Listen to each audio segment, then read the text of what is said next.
বাংলাদেশ জাতীয়তাবাদী দল বিএনপির সিনিয়র যুগ্ম মহাসচিব অ্যাডভোকেট রুহুল কবির রিজভী বলেছেন, পশ্চিমবঙ্গের মুখ্যমন্ত্রী মমতা বন্দ্যোপাধ্যায় নাকি গোস্ব হয়েছেন, কষ্ট পেয়েছেন।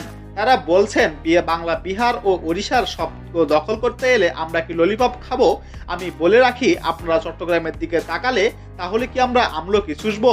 রাজশাহীর ভুবন মোহন পার্কে আয়োজিত দেশীয় পণ্য কিনে হও ধন্য শীর্ষক অনুষ্ঠানে প্রধান অতিথির বক্তব্যে সব কথা বলেন রিজভী। তিনি আরো বলেন, বিজেপি ভারতীয় রাজনীতিতে সাম্প্রদায়িককে উস্কে দেয় এবং মুসলিম বিদেশি রাজনীতি প্রচার করে। এটা এখন সকলের জানা বিষয়। কিন্তু যখন মমতা বন্দ্যোপাধ্যায়, যিনি নিজেকে ধর্মনিরপেক্ষ বলে দাবি করেন, এমন মন্তব্য করেন, তখন বুঝতে হবে যে ভারতের রাজনৈতিক নেতাদের উদ্দেশ্য এক ও অভিন্ন। রিজভী বলেন, ভারতের এক নেতা সম্প্রতি বলেছে, এবার চট্টগ্রাম দাবি করব। এর মানে হলো আমাদের স্বাধীন সার্বভৌমত্ব দেশের অংশ দাবি করা হচ্ছে। একে দায়িত্বশীল নেতা হিসেবে গ্রহণযোগ্য বলা যায় না। আমি তখন বলেছিলাম, যদি আপনারা আমাদের দেশের অংশ দাবি করেন, তাহলে আমাদেরও নিজেদের ইতিহাস, সংস্কৃতি ও প্রাচীন ভূখণ্ডের ওপর ভিত্তি করে দাবি করার অধিকার রয়েছে। এছাড়া তিনি আরো বলেন, আমরা নিজের পায়ে শক্ত করে দাঁড়াবো, আমরা ভারতীয় শাল নেব না।